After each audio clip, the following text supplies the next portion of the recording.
अस्सलामुअलैकुम नाज़रीन, शाम 4:30 बजे तो कशर खबरनामा हेत बह साहिल अमीन तुंदिस खदमतस मज हाजिर तो पेश खबरन हुंद तफसील। जमींदार खुद कफील बनाने हवाले ये जम्मू कश्मीर इंतजामिया तरफ कई कदम तुलने आमुत तक आज जमिस मज तकरीबी संज कर आमुत यथ दौरान LG मनोज सिन्हान 59 प्रोजेक्टन हुंद इफ्तिताह करान वोन जे आम जमींदार सद मसले बोजनस हवाले गोडनिक फिर ये प्रोग्राम संज करने युत जन जमींदारन बुथिन वल मुश्किल दूर करनस मज आसानी सपदे। ज़री यूनिवर्सिटी जौम तरफ मुनक़द तकरीब दौरान LG मनोज सिन्हान वोनमुत यिथन प्रोग्रामन हिंद सांझ करनुक मकसद काबिल अमल मुस्तहकम तो पायदार ये जमींदार बनाने युत जन यह सेक्टर जम्मू कश्मीर हिंज माशी हालत बेहतर बनावनस मज अख अहम रोल अदा करे।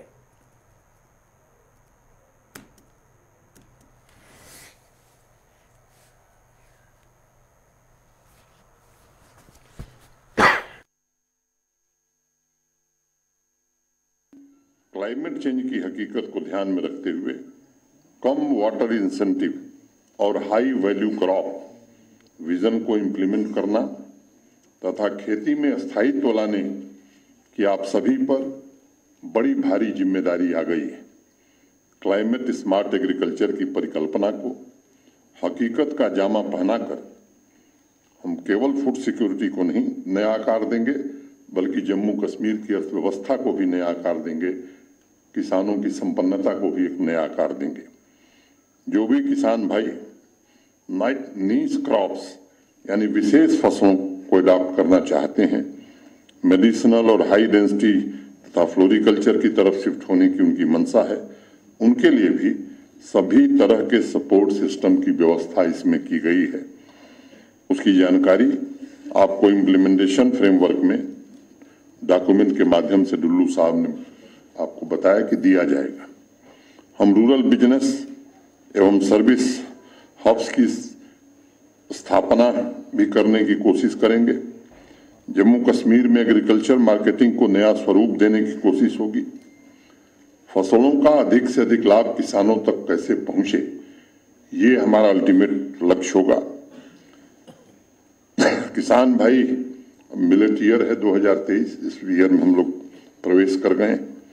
मिलेट की फसलों को अडॉप्ट करें, इसके लिए भी प्राविधान किया है। कुल आमदनी लगभग 35-40% किसानों की आमदनी का हिस्सा डेयरी और सी फार्मिंग का हो, इसके लिए भी प्राविधान किया गया है। ऐसे अनेक प्रोजेक्ट पर काम हम करने जा रहे हैं जो हमारे प्रोडक्शन को भी, हर क्षेत्र के प्रोडक्शन को बढ़ाएगा और संपन्नता लाएगा। किसान भाइयों की आमदनी में होने वाली बढ़ोतरी यानी हर एक पहलू का खाका आप सबने मिलकर बनाया है ताकि कृषि, हार्टिकल्चर, एलाइड सेक्टर में नई जान फूंकी जा सके और किसान भाइयों के लिए पहली बार डायरेक्ट इनकम सपोर्ट की व्यवस्था निर्मित हो सके। मुझे यकीन है कि इन सभी प्रोजेक्ट से जुड़े आइडियाज के ट्रांसमिशन, जरूरी इंटरवेंशन तथा हॉलिस्टिक एग्रीकल्चर डेवलपमेंट प्लान के इम्प्लीमेंटेशन के लिए आवश्यक ग्राउंड सपोर्ट के लिए ये जो 638 ट्रेनिंग और टेक्निकल सेशन हैं, ये बड़ी महत्वपूर्ण भूमिका निभाएंगे। और इसलिए डुल्लू साहब बहुत जोर दे करके कह रहे थे कि अटेंडेंस कंपलसरी है, और मैं उसके साथ जोड़ना चाहता हूं कि मंच पर जो लोग बैठे उन्हें मैं भी खुद इन सेशंस में कहीं न कहीं आने वाला हूं। मुझे लगता है कि ये हम सबका संकल्प है, मैं भी उसमें शामिल हूं। इसलिए आप सबसे मेरी विनम्रता पूर्वक ये प्रार्थना है कि केवल जम्मू श्रीनगर नहीं, डिस्ट्रिक्ट में भी जो हम कार्यक्रम करने जा रहे हैं उसे भी उतनी ही शिद्दत से, उतनी ही प्रतिबद्धता से करें, क्योंकि असली लोग वही होंगे जो किसान तक पहुंचेंगे, जो नीचे जमीन पर कार्यक्रम को हमारे उतारेंगे। इसलिए मैं आप सबसे निवेदन करूंगा, और जो बात डुल्लू साहब ने कही कि जिनके लिए हम काम कर रहे हैं उनको कैसे हम अधिक से अधिक जोड़ सकें। अनपढ़ हैं कई किसान भाई हमारे, उनको समझाना ये हमारी नैतिक जिम्मेदारी, इससे क्या फायदा होने वाला है। और जब उनको ये बात समझ में आएगी तो मैं पूरी तरह से आश्वस्त हूं कि वो हमसे भी आगे बढ़ करके इस कार्यक्रम में भाग लेंगे। मैं एक और बात कहूंगा कि हर जिले का अनुभव दूसरे जिले से भिन्न होता है। इसलिए जिले के अधिकारियों को किसानों और नीतियों के बीच समीक्षक के रूप में भी अपना रोल निभाना होगा। मैं उम्मीद करता हूं कि इन प्रोजेक्ट्स के इम्प्लीमेंटेशन में सभी कार्यक्रमों का उपयोगी मूल्यांकन होगा। हर जिले के अनुभव के आधार पर आवश्यक इंटरवेंशन किए जाएंगे। पूरी प्रक्रिया में निचले स्तर से लेकर ऊपरी स्तर तक, यानी खेत से डायरेक्टरेट और सिविल सेक्रेटेरिएट तक और विश्वविद्यालयों तक परस्पर संपर्क एवं जो कोऑर्डिनेशन आज दिख रहा है, इससे भी बेहतर कोऑर्डिनेशन दिखेगा। मैं आप सभी की सफलता तथा इन प्रोजेक्ट्स के सफल इम्प्लीमेंटेशन की ईश्वर से प्रार्थना करता हूं और मुझे पूरा भरोसा है, जो पिछले 4-5 महीने में हमने देखा है, जो उत्साह आप में है, जिस तरह का जोश आप में है, जिस तरह का जज्बा और जुनून है, मैं आश्वस्त हूं कि निश्चित रूप से आप सबको सफलता मिलेगी। और वो हमारे यहाँ कहावत है कि लड़े सिपाही नाम सरदार का, तो काम तो सब आप लोग कर रहे हैं, उसी में एलजी साहब भी आ जा रहे हैं। इतनी ही बात है। मैं इतनी बात करके आप सबको बहुत बहुत धन्यवाद देते हुए अपनी बात पूरी करता हूं। नई दिल्ली में आज कांग्रेस पार्टी तरफ तकरीब साज कर आमुत, यथ कांग्रेस पार्टी हिंदो सीनियर लीडरों शिरकत कर। अत मौके पे बागी लीडर तारा चंद, पीरजादा मोहम्मद सईद तो दोमो लीडरों तरफ डेमोक्रेटिक आजाद पार्टी अलविदा करान दोबारा कांग्रेस पार्टी में शामिल सपद। तत पार्टी लीडरों तरफ तिहुंद वालिहान इस्तकबाल करना आमुत।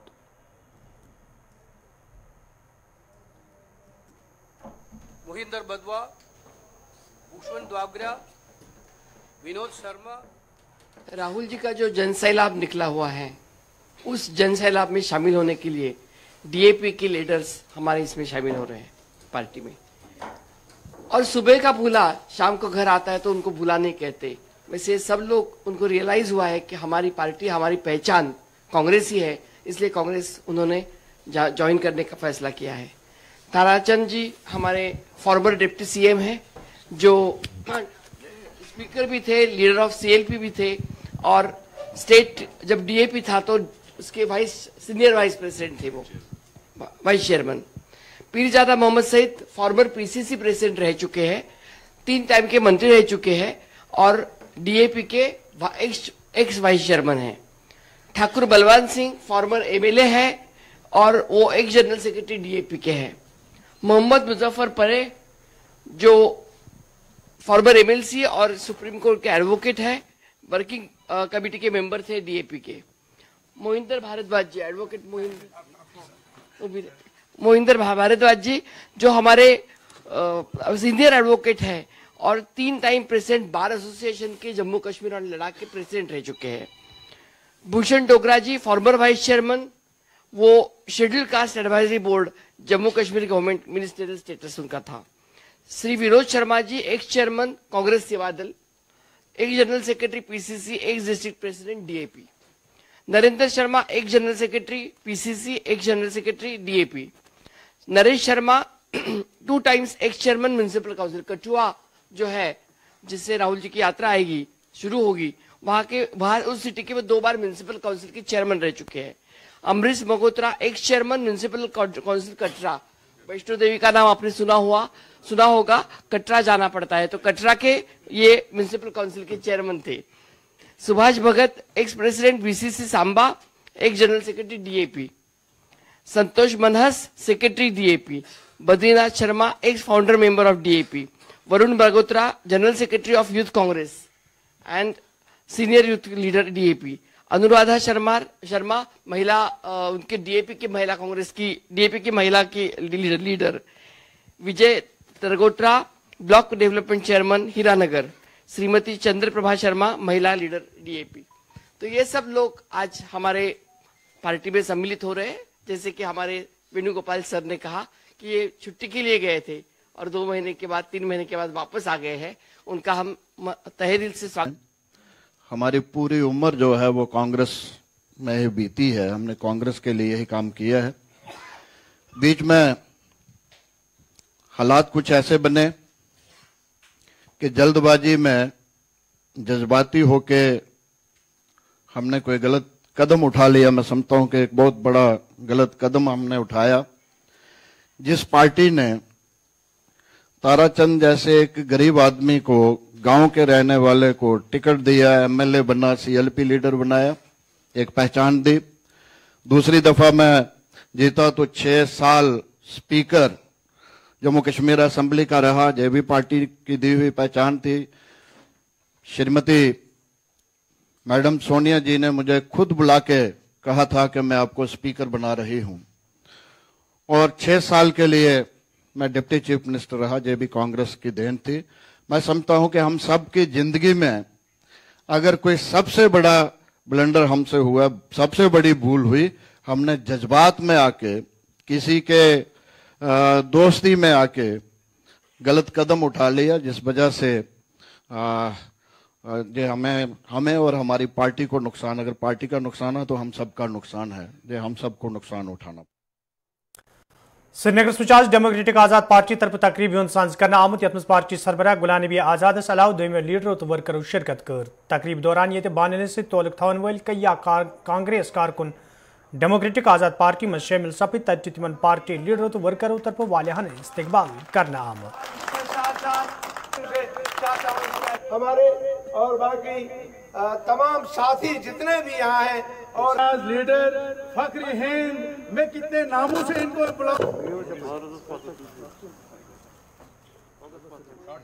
नहीं, आप बताया आपने, सब दोबारा बताया। डॉक्टर आसिफ साहब बानहाल के हैं, कांग्रेस में थे कई सालों से। पहले तो ओरिजिनल इनके वालिद साहब नेशनल कॉन्फ्रेंस में थे, लेकिन मैंने ही इनके भाई को ज्वाइन कराया था कुछ साल पहले, और तब से कांग्रेस थे। कांग्रेस की पूरी सिस्टम को वहाँ चलाते थे, इलेक्शन लड़वाते थे, असेंबली का भी, पार्लियामेंट का। तो आज ये अपने सैकड़ों साथी तो यहाँ आए, वैसे तो हजारों साथियों के साथ मेरी पार्टी ज्वाइन की। आसिफ साहब का, इनके सभी साथियों का बहुत बहुत वेलकम करता हूँ, खुश आमदीद करता हूँ। अभी तो इलेक्शन हुए नहीं, सब्ज बाग तो यही थे। जब इलेक्शन होंगे ना।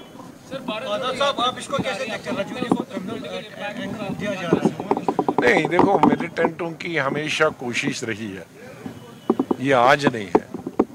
आज से 25 साल पहले भी जहाँ मैसेकर होते थे, कभी सिख का मैसेकर यहाँ वादी में हुआ था, कभी कश्मीर में कश्मीरी पंडितों का मैसेकर हुआ था। मैं ये नहीं कहता कि खाली कश्मीरी पंडित और सिख मारे गए, हिंदू मारे गए, मुसलमान भी हजारों की तादाद में कई गुना मारे गए। लेकिन मुसलमानों का कोई न कोई बहाना करते थे।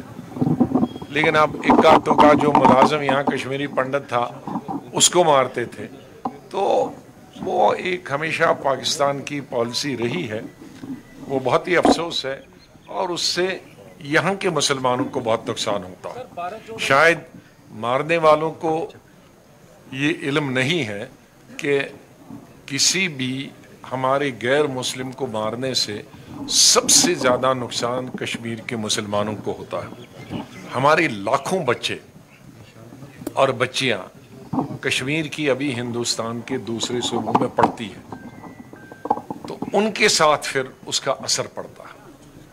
तो मैं समझता हूं कि कश्मीरी अवाम भी इस बात को नहीं समझते, क्योंकि मैं दिल्ली में रहता था तो मुझे शिकायतें आती थी, कहीं बेंगलोर से, कहीं यूपी से, कोई दूसरे, कि देखो वहाँ वारदात हुई है हिंदू भाइयों के साथ, तो यहाँ अभी हमें डर लगता है, खौफ लगता है।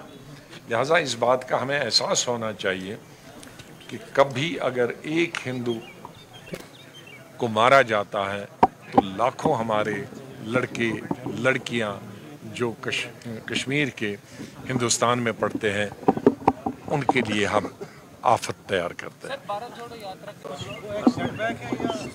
कोई सेटबैक, क्योंकि तीनों लोगों की कोई कॉन्शियंसी नहीं है। आई विश देम वेल, मैं उनके खिलाफ कुछ नहीं, हमारे बहुत पुराने साथी रहे, लेकिन इस चीज़ का भी मुझे बहुत अफसोस है कि पिछले जब डिलिमिटेशन कमेटी हुई उसमें इन तीनों लीडरों की कॉन्स्टिट्यूंसियां चली गई। रिजर्व, किसी की रिजर्व हुई, किसी की डी रिजर्व हुई। तो मैंने उनको पद दिए थे इसलिए कि पुराने साथी थे, इलेक्शन तो लड़ नहीं सकते हैं, तो कम से कम इज्जत मान दें, लेकिन उनको वो हजम नहीं हुआ। शायद जहां वो गए हैं उनको उनके पद ही खाली मालूम है, ये मालूम नहीं है कि इनकी तीनों की कॉन्स्टिट्यूंसी चली गई है। उन्होंने बताया कि आजाद साहब ने ज्वाइनिंग के वक्त यहाँ पर घरकुली मामलन हिंद मरकजी वजीर तो Bharatiya Janata party senior leader Amit Shahn आज मणिपुरस मज भारतीय जनता पार्टी हिंदन लीडरन तो वर्करन खिताब करान वोनमुत यदवै नॉर्थ ईस्टस मज हालात कायच रटने बापत कईयाह वरियों पे अफसपा नाफिज करने आमुत, ताहम मौजूदा मरकजी सरकार तरफ हालात बेहतर बनाने सत मणिपुर के 6 जिलों पे अफसपा हटाने ते आमुत। पूरे नॉर्थ ईस्ट के अंदर हथियारी ग्रुप थे, इंसर्जेंसी थी। हमारी सरकार ने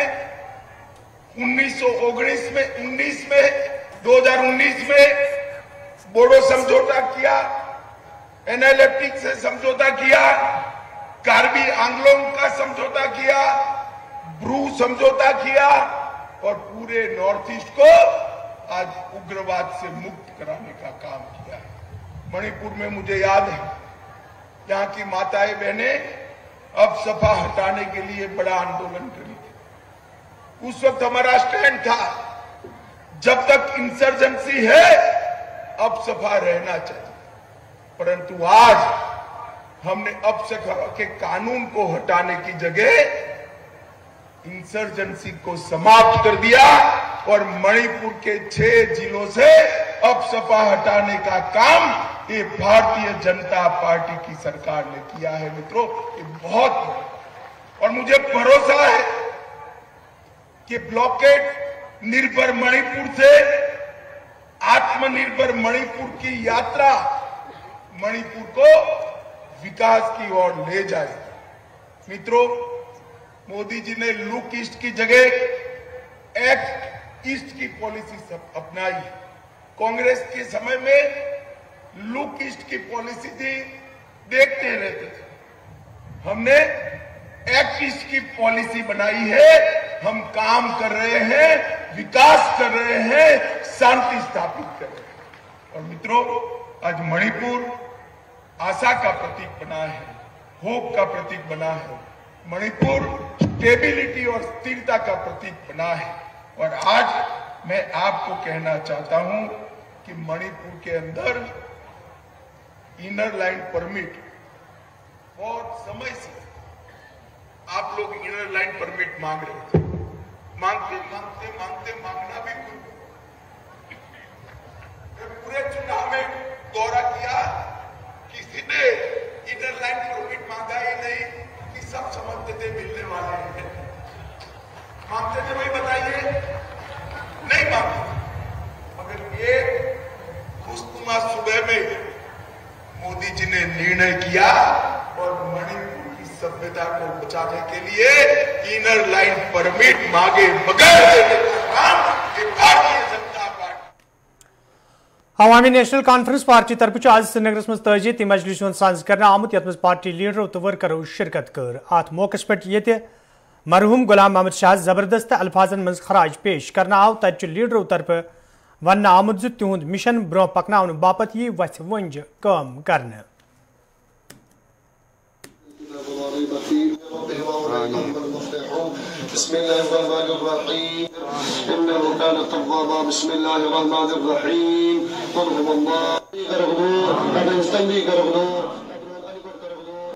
आज हमारे वालिद की मेरे वालिद की 14वीं बरसी थी।